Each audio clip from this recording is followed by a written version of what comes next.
Vamos lá. Meu querido irmão, esse eu posso chamar de irmão de verdade, Paulo Leite, obrigado, querido, pelo aceitar o convite da gente bater esse papo. E eu tenho certeza que vai ser espetacular essa conversa. Muito obrigado, viu, meu velho? Filipão, primeiro é um prazer enorme estar aqui com você. A gente se conhece há um bom tempo, tem a liberdade para falar, tem o respeito um pelo outro, que eu acho que é fundamental. E prosear com pessoas que a gente gosta é sempre um esporte bom de praticar. Bom de praticar. Eu gosto de praticar esse esporte. Quando eu comecei com rádio, que eu comecei na Antena 1 de Belo Horizonte, era tudo muito brincadeira, era uma rádio que estava começando, né, montando equipe, mas eu ainda levava a coisa na brincadeira. No dia que eu recebi um convite do Paulo para até então fazer parte da equipe da Rádio Del Rey, que era um ícone, uma rádio espetacular em Belo Horizonte, que tem uma história maravilhosa em Belo Horizonte.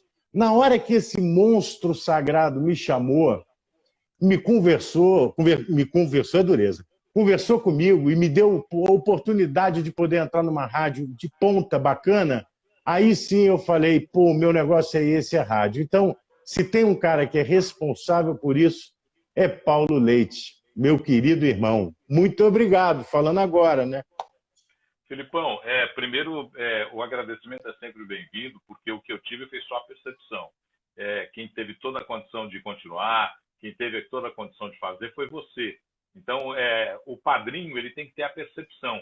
Eu estava falando outro dia com um queridaço amigo que eu tenho, que é o Cláudio Rabix, que hoje é o responsável pela comunicação da Audi, e que trabalhou comigo na Fundação dos Empregados da Fiat. E a gente dividia a parceria de eventos, eu coordenava alguns eventos lá na Fundação. E hoje a trilha do Cláudio é sem limite, né? Está lá como diretor na Audi América Latina e tem aí condição de assumir e galgar uma carreira muito grande. Porque, para mim, foi só a percepção de ter visto você, de ter visto o Cláudio, de ter visto tantos outros, uma simples percepção, e ter confiado no talento que é de vocês, porque não adianta nada percepção se depois da percepção não tem talento. Eu publiquei no Instagram que eu já vi muita gente brilhar, mas muita gente esquecer de trocar a pilha. E esse é um problema muito sério. O problema é a longevidade da coisa, né? Esse é que é o problema. Verdade. Meu querido Paulo, eu queria que você dividisse com a gente. Tem muita gente aqui de rádio que segue a Success, muito locutor, muita gente de rádio, muita gente que é apaixonada. Temos aí o nosso querido Adriano, que é o dono lá do portal Apaixonados por Rádio, faz um trabalho maravilhoso. Eu queria que você dividisse com a gente um pouco da sua história no rádio, né? Como começou, como é que o rádio apareceu na tua vida, de família, como é que foi a história? Na verdade, virou de família depois, né? Porque eu vim, depois veio o Ivo, meu irmão, e aí, por enquanto, só os dois, mas virou de família o inverso. Eu sempre fui muito tímido quando era menino, muito tímido.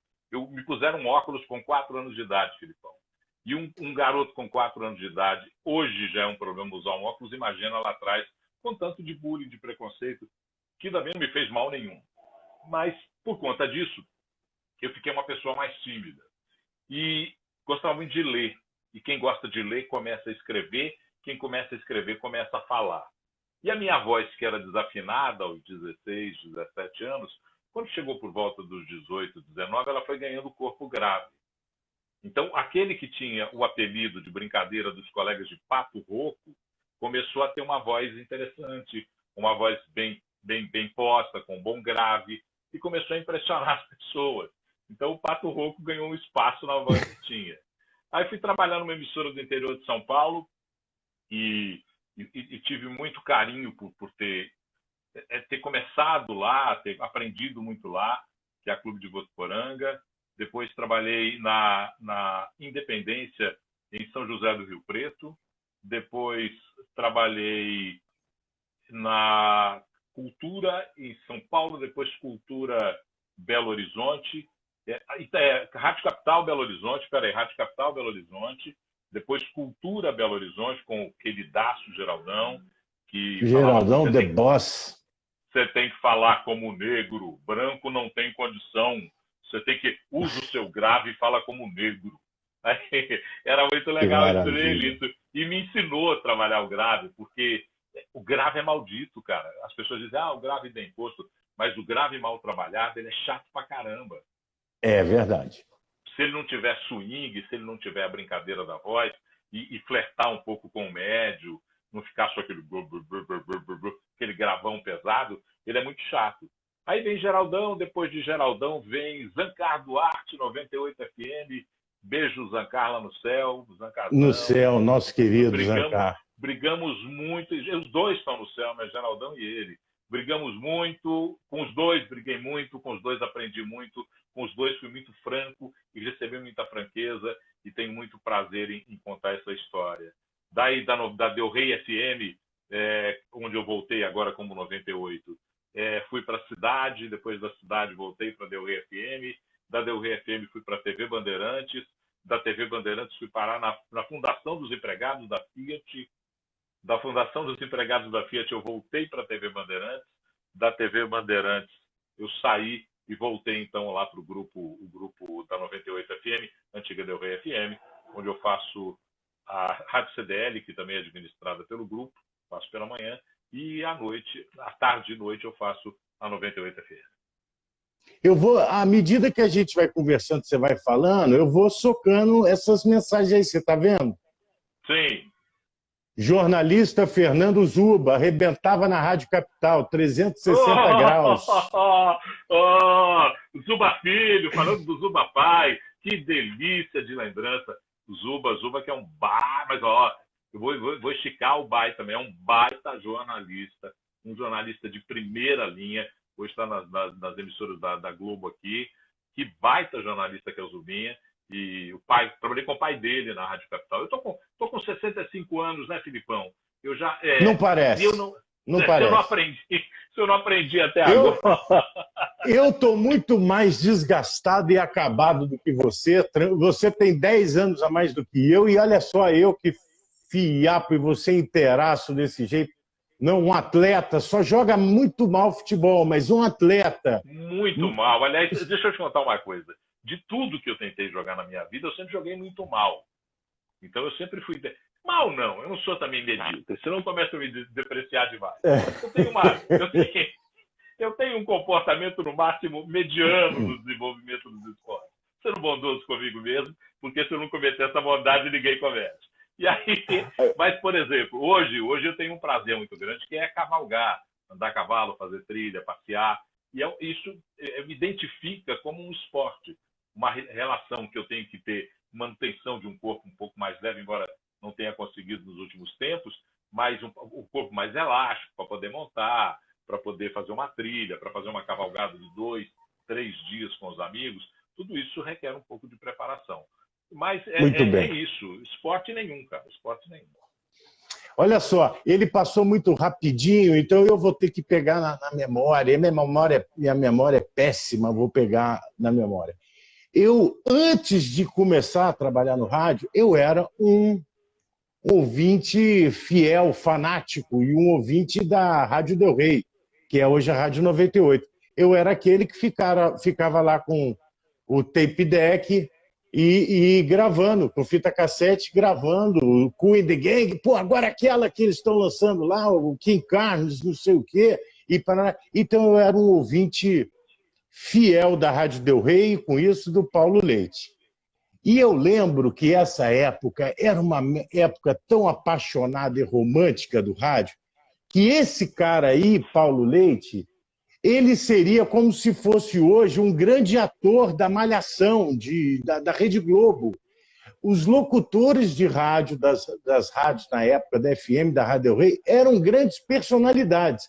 E eu lembro que a gente era sócio do mesmo clube, e uma vez eu estava no pique e chegou o Paulo Leite e o outro locutor, o Zé Carlos, eles pararam o clube parava para as pessoas ficarem em volta deles, pedindo autógrafo, sei lá o quê, conversando, ou seja, tinha uma admiração, o locutor ele era uma personalidade. Muita saudade dessa época para o rádio de hoje, Paulo? o rádio mudou, o rádio musical mudou muito. Eu tenho um começo de rádio musical, depois aí na minha ida para Bandeirantes eu tive que começar a aprender a fazer jornalismo puro, e de jornalismo puro comecei a me esmerar nisso e fui fazer uma complementação na minha formação e fui mudar um pouco o meu entendimento, mas a rádio musical ela tinha uma outra característica. O fato, por exemplo, de que Belo Horizonte teve um gap de popularidade nas emissoras de rádio, quando nos anos 60, no final dos anos 60, tinha a Inconfidência, tinha a Itacolomi, a TV Itacolomi, que produzia astros para a cidade. Na música, tinham programas de calouro que revelavam talentos. Isso vai até o começo da década de 70. E eu chego em Belo Horizonte no final da década de 70, quando havia o ocaso dessa forma de comunicação. Estava morrendo essa forma de comunicação. E haviam emissoras, por exemplo, como a Itatiaia, que ecletizavam ao extremo. Elas iam ao que a rádio era a rádio popular convencional.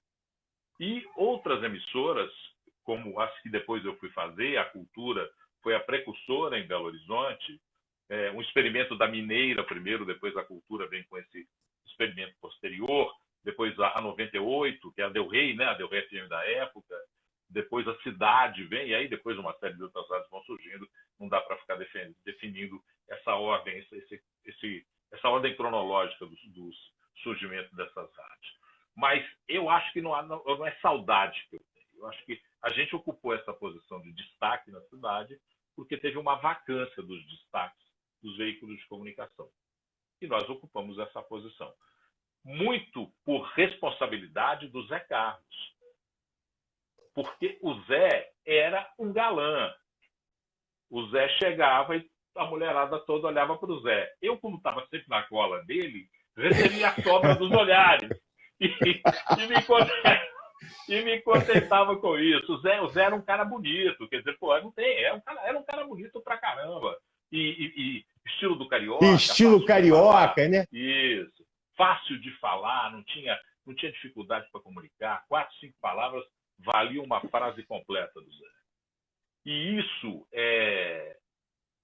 foi fundamental para popularizar esse grupo de locutores das rádios que estavam surgindo, da Del Rey, depois Cidade, começou a popularizar esses locutores que estavam fazendo esse tipo de rádio novo. O Zé é o grande responsável, porque era bonitão, e aí fez um monte de sucesso.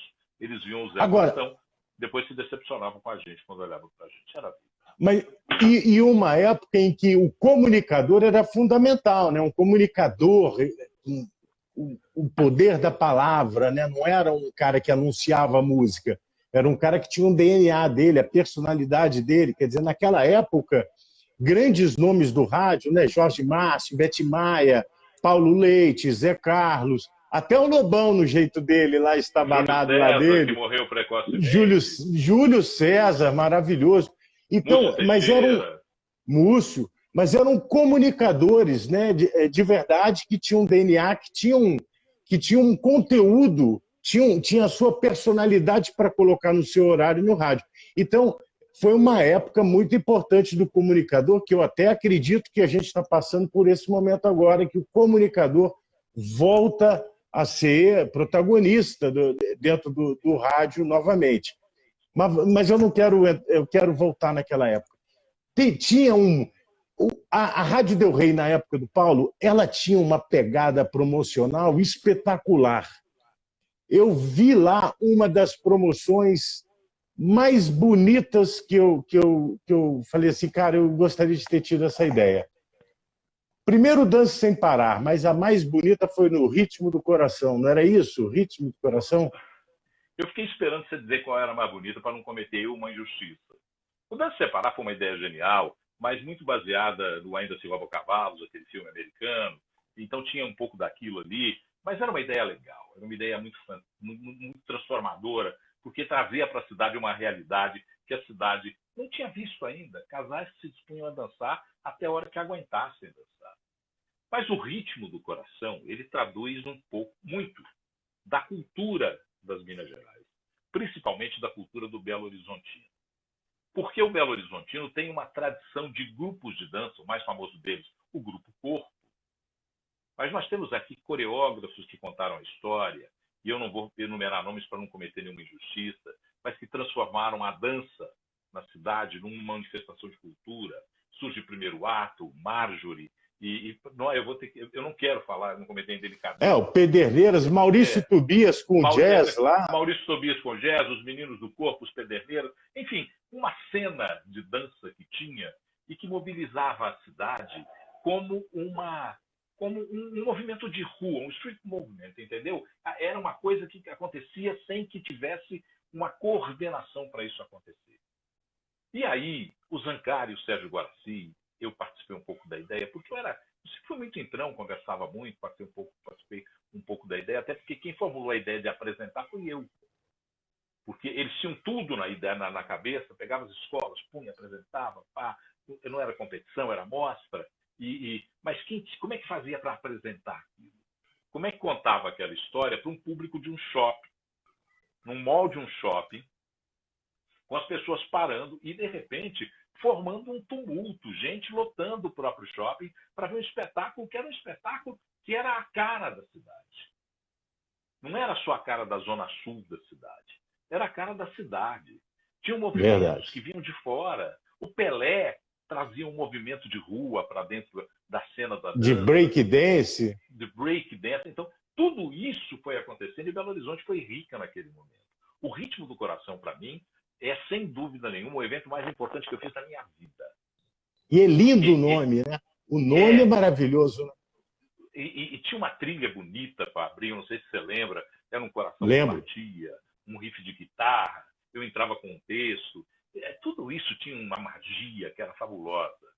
De vez em quando hoje eu encontro com as filhas das dançarinas daquela época, das bailarinas daquela época, porque as filhas...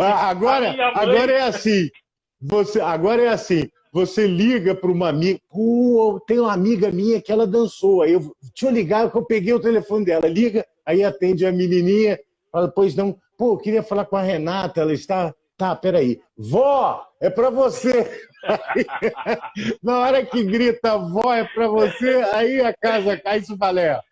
Realmente não dá mais.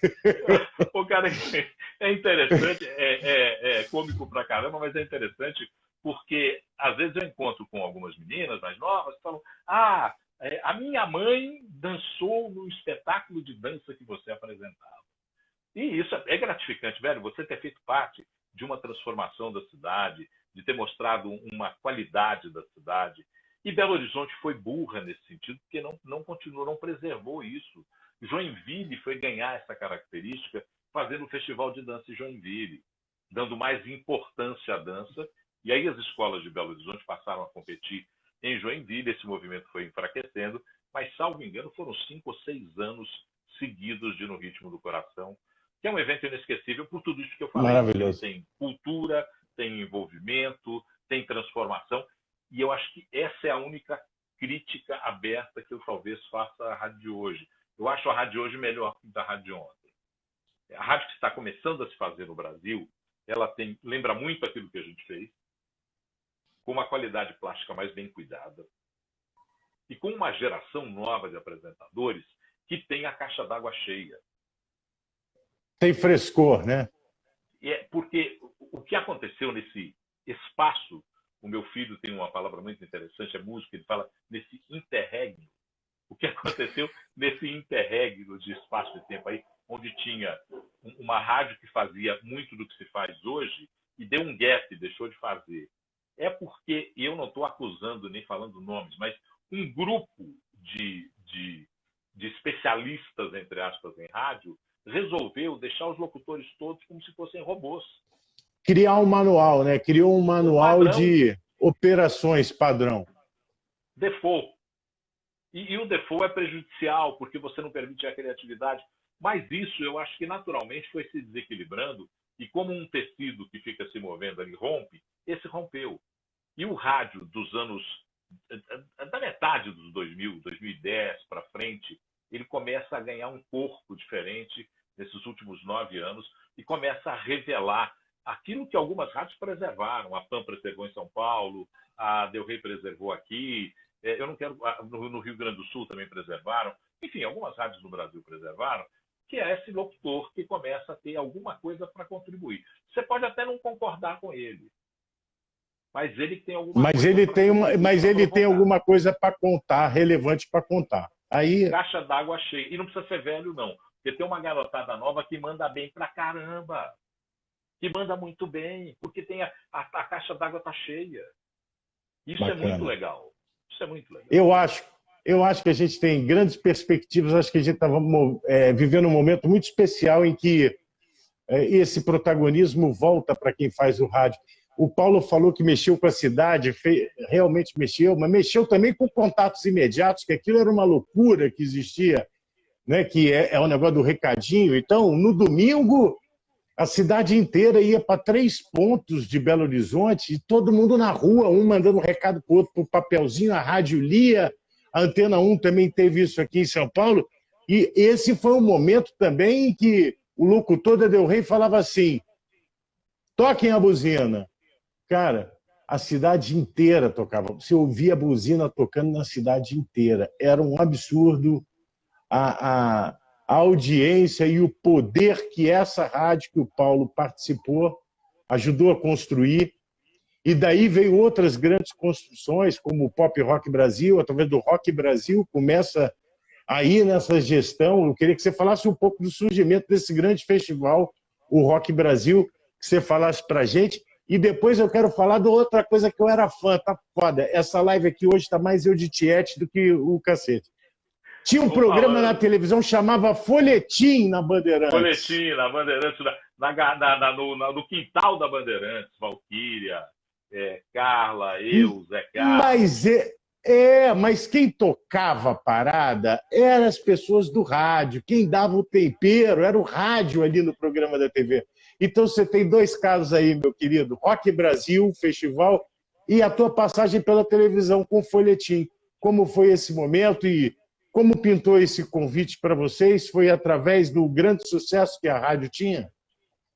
Foi através do sucesso que a rádio tinha. Vamos começar da primeira pergunta que você fez sobre o Pop Rock Brasil. O Rock Brasil, né, que originou depois o Pop Rock Brasil.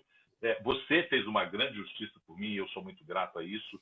Eu guardo aquela revistinha para mostrar para os meus filhos e, se tiver oportunidade de ver meus netos, para mostrar para eles.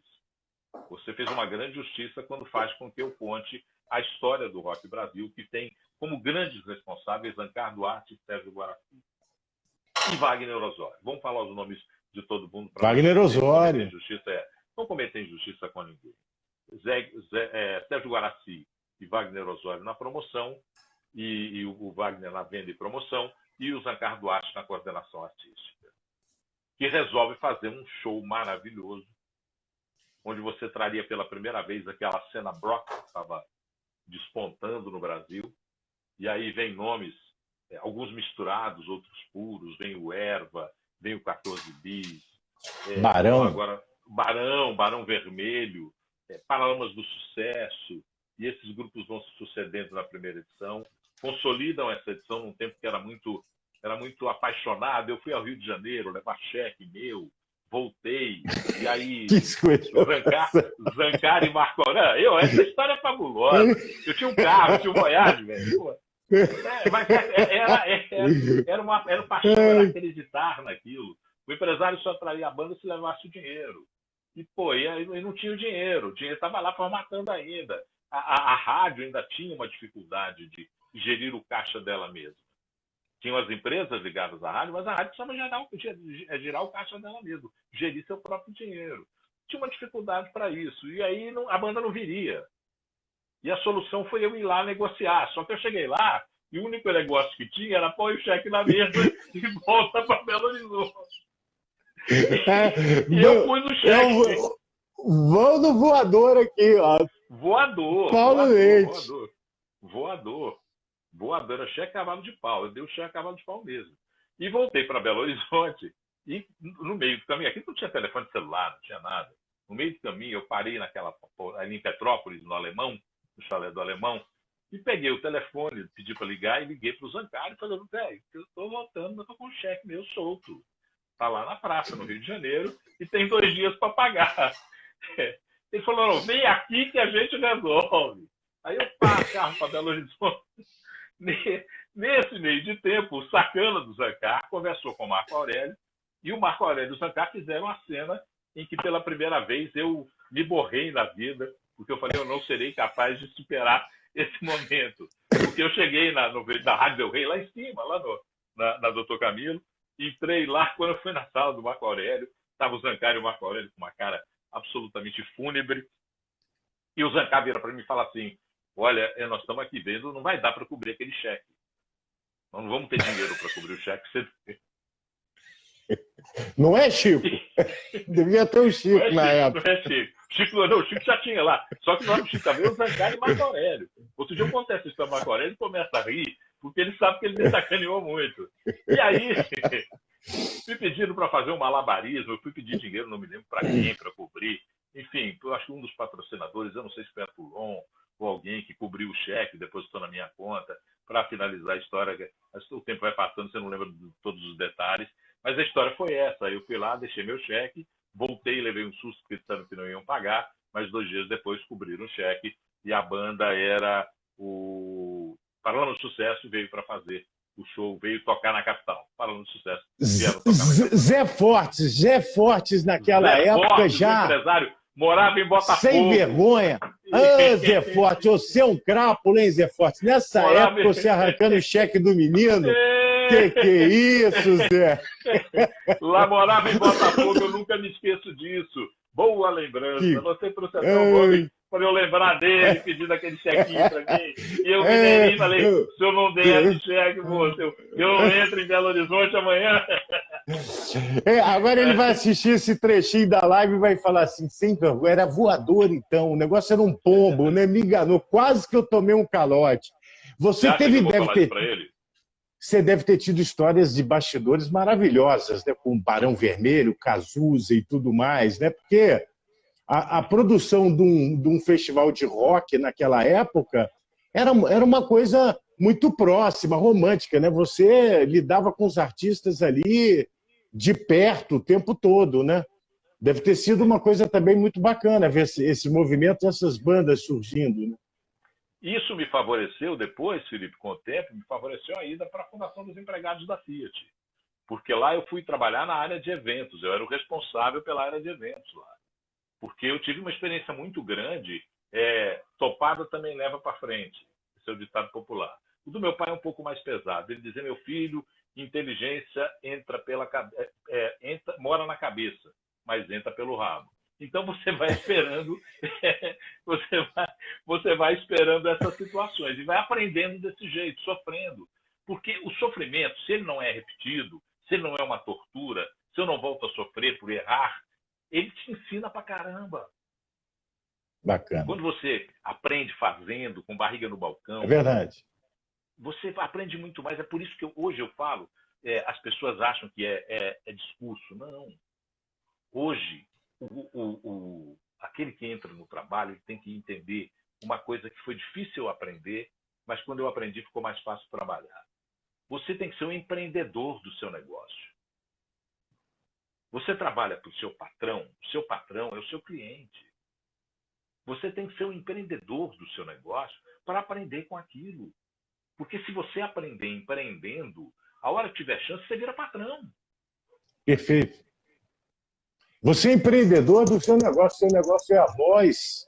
É um negócio. Você tem que... E eu vou te falar um negócio. Você está me fazendo lembrar de uma cena engraçadíssima.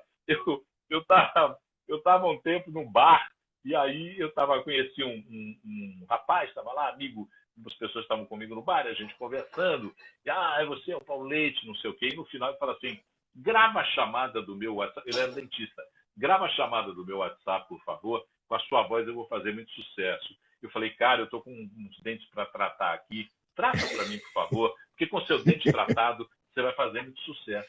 Pô, porque, sabe, é esse que você falou. Perfeito. O negócio é minha voz. É isso aí. O negócio é minha voz. Eu tenho que cuidar disso como o produto que eu ofereço ao mercado. É uma obrigação você ser melhor do que você não é para competir no mercado. Você tem que ser melhor do que você é para você mesmo. Eu tenho que olhar para o Paulo de ontem e falar, pô, eu melhorei em alguma coisa. Posso ter piorado. Nós somos a soma dos nossos erros e acertos. Então eu posso ter piorado, mas quando eu melhoro em alguma coisa, eu me esforço por melhorar. Eu vi o Paulo Leite, ele corrigia a redatora. A redatora chegava no estúdio com a notinha, ele falava assim: vem cá, filha, aqui, ó. Nossa frase não é assim, não. Ó, aqui é a vírgula, ó, isso aqui é assim, isso aqui é aqui. Cara, eu cansei de ver ele fazer isso. Não sei se quem era, a Rosana da vida, Herman, sei lá quem era.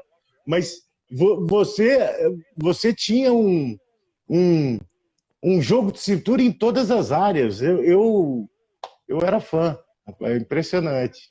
Mas isso é uma questão de personalidade, porque ser estudioso é uma questão de personalidade. Então, isso talvez remeta lá atrás, ao período que eu usei óculos e que não tinha muita evolução dos contatos. Eu morria de medo dos amigos, porque eu me achava mais feio que usava óculos. Eu não tinha coragem de conversar com as meninas, porque era um pavor, eu tremia, morria de medo. Então, ali eu aprendi a ser estudioso. Mas não estudioso no sentido, eu sou disciplinado, mas eu não sou aquele estudioso que se mata por estudar alguma coisa. Eu gosto muito de ler temas que me interessam. Por exemplo, língua portuguesa é uma questão que me interessa e muito. Então, desde pequeno, desde lá de trás, eu sempre me interessei por entender a língua portuguesa, a léxica e a morfológica, a língua bem praticada, a língua com artigos e preposições colocadas no lugar, com uma boa vírgula, para dar ritmo para quem lê e ritmo para quem escuta. A língua não é culta por pretensão. A língua é culta por necessidade. E isso é fundamental a gente entender. Então, a língua me fascinou e me envolveu dessa forma. E os outros estudos são por necessidade. Por exemplo, eu tenho que entender, eu começo a comentar política, me interesso por isso. Eu tenho que entender o que é isso, o que é democracia, o que é ciência política, o que é a lei eleitoral do país, como é a Constituição, o que prevê, que direitos eu tenho como cidadão, que direitos eu não tenho. Ah, mas se feriu vou ver se está na Constituição. Isso tudo são coisas que a gente vai fazendo na construção da vida e aliado a livros que me são muito lúdicos, que eu leio, que eu pego escritores pontuais e começo a ler. A minha casa é uma confusão de livros. Eu tenho livro para tudo quanto é canto aqui. Eu estou aqui no cantinho onde eu trabalho e aqui tem livros cercados, tem livro no chão. E a menina que vem fazer limpeza aqui briga comigo. E, pô, você deixa os livros no chão? Eu falo, não mexa neles, por favor. Se você mexer, você embaralha as letras. Não mexe nenhum deles. Que tem livro maravilha. na sala. Mas aqui, mas a gente tem, você falando em tratar a língua portuguesa bem, né, que tem que, né, tem que ter a devida preocupação. Aí me veio na cabeça, eu não vou falar o nome não, vai, mas da vacina, vacina Sabin. Da vacina Sabin, não vou falar o nome. Não fala. Aí o Zancar sai correndo, que nem um louco, abre a porta do estúdio. O que você falou? Uiuiu, chefinho. Tem casos assim. Não, tem vacina Sabin, tem o estado dos Estados Unidos, o estado americano, Ohio. Né? Ohio é um estado importante nos Estados Unidos. Ohio é um estado importantíssimo na Federação dos Estados Americanos. Então, tudo isso. Porque as pessoas. E outra coisa, quando você não sabe, é uma coisa que eu falo muito, eu até hoje pergunto. Ô Felipe, se você me perguntar o que eu sou hoje exercendo a minha profissão, eu sou um aprendiz. Mas não é por modéstia, é por necessidade. Porque eu tenho 65 anos de idade, eu vivi e passei por uma revolução de costumes como cidadão, uma revolução de valores, uma revolução de entendimentos pela vida, de conceitos e preconceitos, tecnológica. E se eu não tivesse essa vontade de aprender, essa caixa aberta, eu tinha morrido, eu tinha ido embora, como muitos foram. E está vivendo agora mais uma revolução, né, Paulo? Porque hoje, por exemplo, o ser humano. O ser humano passa por uma revolução profunda. Eu faço uma enorme reflexão sobre isso, porque no começo da pandemia, eu estava numa reunião onde 3 pessoas daquela reunião, eram 4, 3 apareceram contagiados pela Covid, 2 dias depois da reunião. Então eu era a bola da vez, eu estava contaminado. E vim para casa e fiz 2 PCRs. O PCR, naquela oportunidade, demorava 12 dias. Hoje, 24 horas, 48 horas por si tanto. Então, fiz 2 PCRs. Mudou um pouco meu entendimento para o mundo. Eu singularizei a vida de uma forma tão grande. Felipe, teve um dia aqui em casa que, para mim, ele é um ícone para me fazer bem, para traduzir o meu pensamento atual. Eu sempre fui um cara que gostei de comprar coisas porque eu achava que um dia eu ia usar. Então, eu comprava cabide, adereço para casa, camisa, calça, terno, as mais variadas coisas que eu queria Prato. comprar. Tudo, prato, copo. Um dia eu vou usar. Um dia eu vou fazer um jantar. Se eu der uma festa com carne de porco temperado, eu tenho esse prato específico. Isso. Assim. E um dia desse confinamento, né? Eu falo que eu fiquei confinado aqui 70 e poucos dias. Eu entrei em 2 armários meus, abri e falei, peraí, o que isso está me servindo? E isso pode servir para uma creche, para um hospital, para uma família de menores posses do que eu. E eu estou aqui colecionando isso. Colecionando isso mesmo. Para que isso está enriquecendo a mim? Nada. Então eu comecei a me despojar de uma série de coisas e comecei a dar muito mais valor. E aí eu investi, por exemplo, numa boa comida, numa boa bebida. Num bom papo. Num bom papo. Numa prosa interessante. Hoje à tarde eu saí da rádio, te mandou um grande beijo, Rodrigo Carvalho. Oh, Carvalho, querido. Contato Comercial. Estava na casa de Rodrigo. Rodrigo comprou uma casa gostosa aqui perto, num condomínio, e me chamou. Eu hoje fiz rádio até meio-dia, fui para lá, e eu gosto de cozinhar, fiquei lá na cozinha com ele, conversando, falamos de você, e falamos de como a vida da gente está ressignificada em algumas coisas, e como é bom, por exemplo, e essa é a prosa que a gente teve muito interessante, a gente estava a uma mesa com cerveja, depois veio a comida, trouxemos um vinho, e aí começamos a falar da valorização da prosa, de estarmos juntos, mesmo que às vezes pensemos diferentes, de termos Perfeito. a coragem de divergir do outro, porque divergir é um ato de amor, não é um ato de agressão. Quando eu divirjo de você, isso eu aprendi, eu não era assim, eu era um estourado, você me conheceu. Você me conheceu, eu era mais rápido que rolha de champanhe para estourar. Então, eu fui mudando minha forma de entender a vida, e hoje eu entendo muito essa questão da prosa, da conversa, saber ouvir. E da falta de limitão que eu ponho. Mas não, como o Felipe pensa não é bem como eu penso.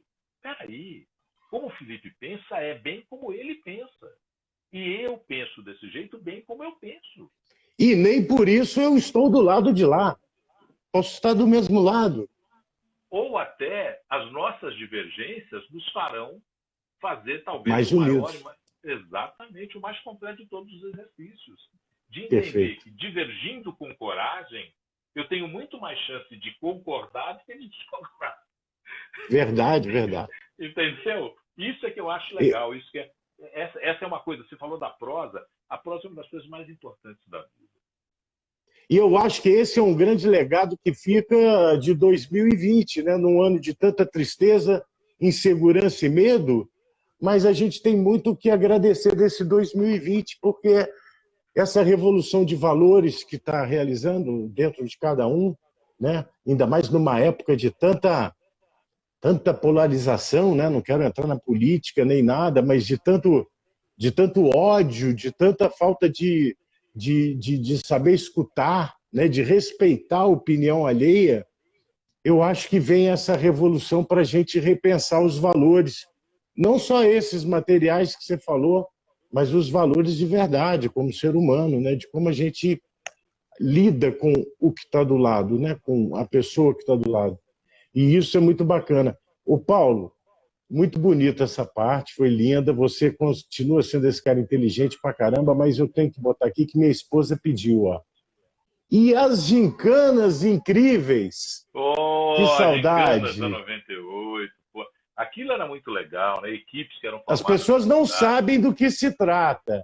É uma gincana que parava a cidade. Com tarefas divulgadas todo final de semana, com equipes que se profissionalizaram que contratavam à época da gincana, especial. Por exemplo, a pergunta era, a charada era de história. A equipe tinha um professor de história dentro do corpo deles, para poder concorrer e ganhar. Os prêmios eram bons prêmios. Era carro, 0 quilômetro. Chegou a ser um carro no final de tudo isso. Começou mais tímido, mas chegou um carro. Então, a gincana mobilizava a cidade mais uma vez, e eu acho que isso é que a gente precisa entender, porque nós demoramos a entender. Belo Horizonte, mas São Paulo já entende assim. Vocês de São Paulo já conhecem essa realidade. Mas Belo Horizonte ainda é um pouco provinciana, e isso não é pejorativo ser provinciano. É uma característica do povo dessa cidade e que precisa ser rompida, porque nós somos mais do que a Zona Centro-Sul. E isso, São Paulo já vive mais assim, o Rio já vive mais assim. Belo Horizonte ainda tem muito essa divisão. E naquela época a gente quebrava essa divisão com a gincana. Tinha equipe da Sagrada Família, equipe da Pompeia, equipe da Concórdia, do Carlos Prates, da Serra, verdade, do Santo Antônio, do Luxemburgo. As equipes se competiam, era eliminatória, sobrando. As equipes iam vencendo e passando para as próximas fases, com tarefas que no final eram sempre únicas. É trazer que era um símbolo de que estava não sei aonde, e tinha que achar aquilo que foi pedido, para ele deixar uma só seguir. Era genial, era um movimento incrível. Movimento de gente. Eu estou louco para a pandemia acabar, para começar a conversar com o Rodrigo Carneiro, falar, Rodrigo, vamos começar a recuperar umas coisas que foram feitas, que tem essa qualidade, essa característica de mobilizar a cidade toda. E o rádio tem esse poder, perfeito. Tem. Orson Welles invadiu Nova York, velho. É verdade. Com rádio, com emissora de rádio. Então, alô, radialistas do mundo, porque eu sou um radialista. Eu sou bicho de rádio. Atenção, radialistas de todo mundo, unidos. Entendam a força do veículo que vocês têm. É o que a gente precisa. Exatamente. União do meio. Ô, Paulo, a gente vem agora numa revolução, né? Vem agora. A internet está aí desde 2000, antes. 2000, né? Acho que vem em 2000 a internet, sei lá. Bom, enfim. E alguns falam, é concorrente. Eu, na minha opinião, não há concorrência nenhuma. São novas formas da gente poder levar o nosso conteúdo.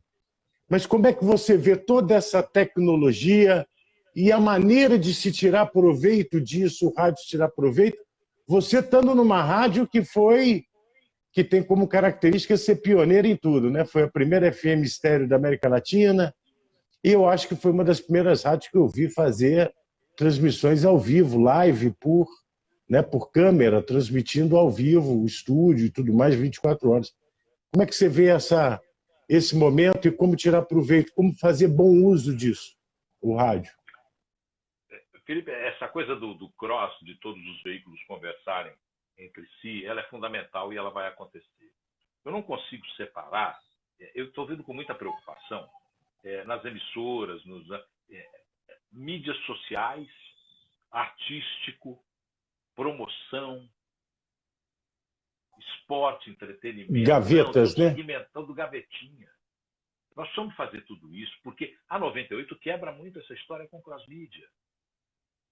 Né? Quem é que cantava Video Killed on the Radio Star? Video Killed the Radio Star. Uma música dos anos 70. Hoje, Video Share on the Radio Star. Facebook Share on the Radio Star, on the Video Star. Tudo é uma grande mescla. A cross-mídia traz isso. A 98 consegue aprender a caminhar nesse terreno. Por alguns fatores que são parte do DNA, você bem colocou, ela é uma rádio que está sempre aliada ao novo, a oferecer alguma coisa diferente, para poder usar isso como a sua marca e a sua chancela. Aliada ao fato de que você tem um Rodrigo que é muito criativo, que é muito corajoso, que em parceria com o Rodrigo, que é muito criativo e corajoso, você tem o Bruno que define a nossa capacidade de gastar. Tudo isso vai fazendo com que nós tenhamos um movimento que é seguro. Mas é uma rádio... Tudo moleque, tudo menino que você pegou no colo, hein, Paulo? Tudo menino que eu peguei no colo, tudo menino que eu peguei no colo, e que eu respeito muito Rodrigo, Flávio, que Bruno, bacana. Via os meninos no colo da Paula, lá na rádio lá em cima. E eu sou vô para eles, porque, na verdade, o Marco Aurélio é 8 anos mais velho do que eu. Que é o pai deles, o conceptor de tudo aquilo. E eu, com 65 anos, aprendi a surfar nas mais variadas ondas, porque eu aprendi a olhar o mundo com muito respeito por tudo que as pessoas fazem. Quando um cara é bom no YouTube, eu tenho vontade de dar um beijo na boca do cara. Quando o cara é bom no Facebook, eu tenho vontade de ir lá abraçar e falar, você é foda. Quando o cara é bom no Instagram, quando a mulher é boa no Instagram, quando o ser humano, o cara parece que é um jeito de falar, né? Quando o ser humano, quando a mulher, o homem, se destacam nessas redes sociais, fazendo comunicação boa, bem feita, os caras são craques. A televisão tem a sua importância. Trabalha com um espaço diferente no cérebro do homem. O rádio, a transmissão por ondas sonoras, te dá uma liberdade de ouvir o que você quer e fazer o que você quer. Dirige, escreve, redige, cozinha, limpa, passa. Isso tudo é um composto da comunicação que tem que aprender a se respeitar. Então eu acho, por exemplo, que as redes sociais são muito bem-vindas. As pessoas falam, mas é um tiroteio, é terra de ninguém. Bloqueia! A coragem de bloquear é fundamental. Se alguém na sua rede social, porque a minha rede social é o meu veículo de comunicação. Se alguém vai lá para me agredir, eu tenho o direito de dizer, eu não quero você como audiência. Perfeito. Eu tenho o direito de dizer isso. Eu não quero você como audiência. Por isso a rede social tem esse aspecto da democracia, que é muito boa, porque você ouve desaforos, e aí, em um primeiro momento, você fala, que filho da mãe. Aí você para e fala, pô, o cara tem razão. Isso está intrínseco naquilo que eu fiz. Mas eu deixei de perceber quando eu fiz. Porque as redes sociais potencializam numa velocidade muito grande a opinião de todos.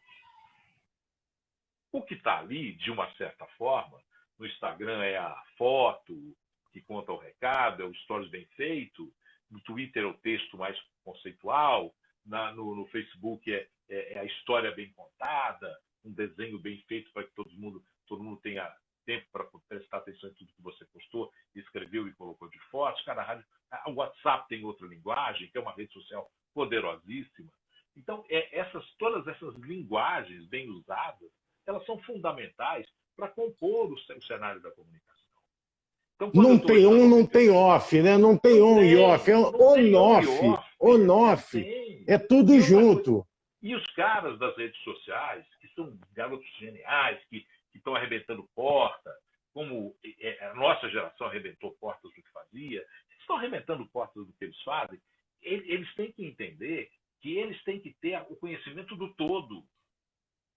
Quando você faz a rede social em um veículo de comunicação, ou quando você transforma a sua rede social num veículo de comunicação, você tem que entender a arte de comunicar. É verdade. Isso eles têm que se preocupar com isso. Tem que entender que faz parte de um todo, senão vai ficar assim, ó, também só faço uma coisa. Agora, o Paulo, com essa revolução toda, que todo mundo passou a ser um grande veículo de comunicação e tudo mais, mas uma hora a coisa chega num limite que a gente vai ter que aprender a lidar com isso tudo, né? Nós vamos ter que aprender a respeitar né, a opinião alheia, né? Aprender a ser verdadeiro, né? Eu acho que a gente está vivendo, depois do fato que aconteceu do Carrefour, como várias outras coisas que aconteceu, a importância de você ter clareza e verdade quando você comunica, seja você como pessoa, você como marca, você não é só uma marca, tem alguma coisa atrás dessa marca e eu quero saber o que é como consumidor, né? Qual é o trabalho que você faz, né? Quais são os seus propósitos e tudo mais. Eu acho que a gente está caminhando para essa época. Hoje nós vimos aí o PSG e o outro time saindo de campo porque teve você viu isso? Um juiz, teve uma atitude... um juiz auxiliar faz uma acusação ao Samuel Eto'o, que foi jogador de futebol. E o pessoal, o Emmanuel Eto'o, fala... né, o Samuel, o Emmanuel Eto'o, e faz, inclusive foi comprovado por leitura labial, ele faz afronta de maneira racista um negro, um camaronês. E aí você vê dois times saindo de campo por causa disso. Olha que lindo! E é isso mesmo. Porque sabe o que é? Ou o mundo entende que nós somos da mesma espécie, porque nós somos da mesma espécie. Pardos, vermelhos, brancos, negros, homos, héteros, transexuais, cis, bis. Somos todos da mesma espécie. É verdade. Mulheres, É. altos e baixos. Somos todos da mesma espécie. A espécie humana tem que se entender como espécie. Parar de ficar criando esse problema que eu crio para colocar em você um registro que me faz te odiar. É o preconceito. Eu olho para o Felipe e registro no Felipe uma pecha negativa, revelando um preconceito que eu tenho por ele. E quero que todos os seres, e aí tem gente que compartilha também com quem fez desse jeito, mas eu quero que toda a sociedade me respeite. Olha aí, ó. Chess the Boss, não sei o quê. X the Boss. Carvalho. Renatinha Carvalho. Renata é das pessoas mais interessantes que eu conheço para conversar. E eu tô tentando ler aqui uma única palavra. Chester. O que pode ser um problema no comunicador de Boss. rede social. X the Boss, o que pode ser um problema no comunicador de rede social. E como ficar isento das críticas. Isento das isento. Críticas. Ninguém fica isento de crítica. A crítica ela te atinge, para o bem ou para o mal. Se você chega verdade. Assim, você me critica e diz assim, olha, a construção do seu personagem, na hora que você foi lá trabalhar e dar a notícia, na construção do seu personagem soa falso isso. Por que isso tem que me incomodar? Eu tenho que ouvir, eu tenho que ter capacidade para responder, porque senão fica aquele cara que ouve o tempo inteiro e só vai levando porrada, é o lutador que vai pro corner. Eu tenho que responder, mas eu tenho que entender o que ele está querendo dizer, o que está intrínseco naquilo que ele diz. Num primeiro momento, eu posso até falar, vá merda. Mas eu tenho que ter depois a humildade de entender que mandar a merda significa que eu repeli, mas por que eu repeli? Eu tenho que entender por que eu repeli. Todo comunicador, porque eu não acredito, por exemplo, que para ser um locutor tem que ter voz bonita. Não, para ser um locutor tem que ter ritmo na voz, tem que ter clareza no que fala, tem que ter inteligência. Ponto. Você já é um bom locutor. Se aliado a tudo isso você tem uma voz educada, bela, parabéns. Você é um excelente locutor. Então, o comunicador, a rede social, quando o cara pega o Twitter para postar o Twitter, ele tem que ser um redator claro. Para poder expressar a ideia, mesmo que seja absolutamente contrário à minha, de maneira clara. Clara, com clareza. Transparente. Até porque eu acho, e aí eu me desculpe se eu radicalizo como eu vou responder, eu acho o seguinte, se o cara quiser fazer propaganda fascista, ele tem que arcar com as consequências de ter feito. Porque se eu crio a censura para ele, eu tenho que estabelecer uma para mim. E eu não quero ninguém censurado. Só que eu quero que quando você manifeste uma opinião racista, fascista, nazista, misógina, você se responsabilize por ela. Quando você for dito misógino, você não fica, não, é mimimi, todo mundo agora que fala misoginia, racista, todo mundo agora é racista. Não, assuma que você foi racista, assuma que você foi misógino. Porque essa é a responsabilidade de quem comunica, ou então peça desculpas. Peça desculpas. Perfeito. Perfeito. Isso é isso vale aí. Instagram, Facebook, WhatsApp, Twitter, tudo que você fizer. Para a vida. Tudo. Para a vida. Vale para a vida. Olha, tem tanta gente aqui. O Gutenberg, nosso querido Gutenberg, mandou parabéns. Eu vou colocando da galera aqui, ó. Excelente, a X The Boss, excelente. Autorresponsabilidade. É isso aí, X The Boss. Teve outro aqui, meu Renatinha, querido Renata, Emílio Haddad. Paulo é excelente mestre de cerimônia de eventos. Já fizemos algumas vezes, 1º de maio da Fiat. fizemos Emílio mesmo, Haddad. É isso fizemos mesmo. aí. Aí mais Que é uma uma pá de atividade, gente aqui. que é uma atividade pura de comunicação. O mestre de Ó, meu cerimônias irmão. não é um locutor. É um Master of Ceremonies. Ó, Seu o irmão Marcelo, é. meu irmão. Fala, Paulo. Marcelo, irmão do Filipão. Saudade de você, meu velho. Grande abraço. Quem estava ontem? Bacana. Quem estava ontem na live que eu assisti Marcelo. Marcelo é que estava, não era Marcelo que estava com uma menina de uma agência de São Paulo? Eu vi um Isso, pedaço. exatamente. Pô, achei. A Exatamente. menina falou um negócio de rádio que me deixou tão sensibilizado, que a importância que o rádio ganhou durante a pandemia, e aquilo mesmo, eu arrepiei na hora que ela falou. E é verdade. É verdade, o rádio ganhou uma importância muito grande. O rádio virou um bom companheiro.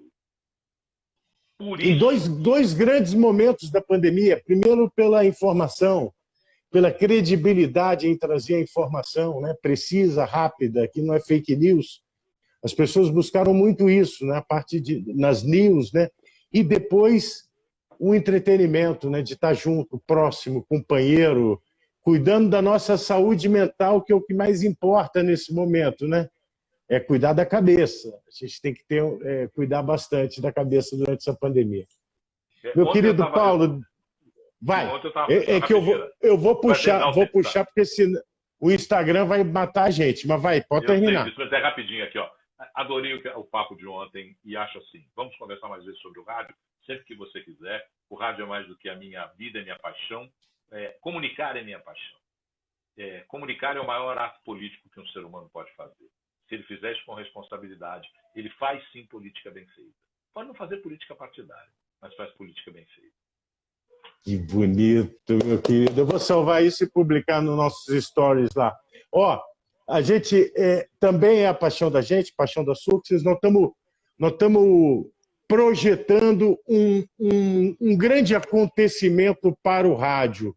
Em breve você vai fazer parte, em breve eu vou estar te convidando e te chamando, mas eu acho que a gente vai estar dando um grande passo para dar relevância e unir o meio, né? E eu acho que aqui a gente estando em São Paulo, a gente pode puxar uma fila bacana em relação a isso. Então aguarde, em breve, hein? Hoje eu estava tendo uma reunião já, mas essa bandeira eu faço questão de levantar.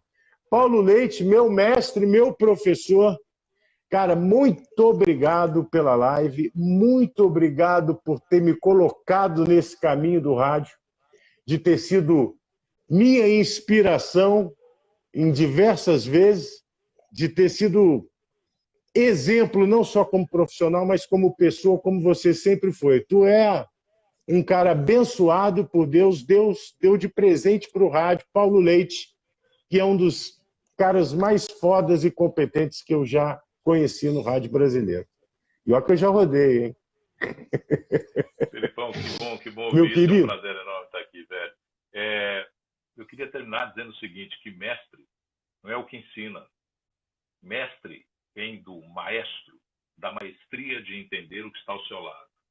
Todos nós somos mestres na vida. Uns aprendendo, outros ensinando, mas regendo uma vida que tem que ser coletiva e comum.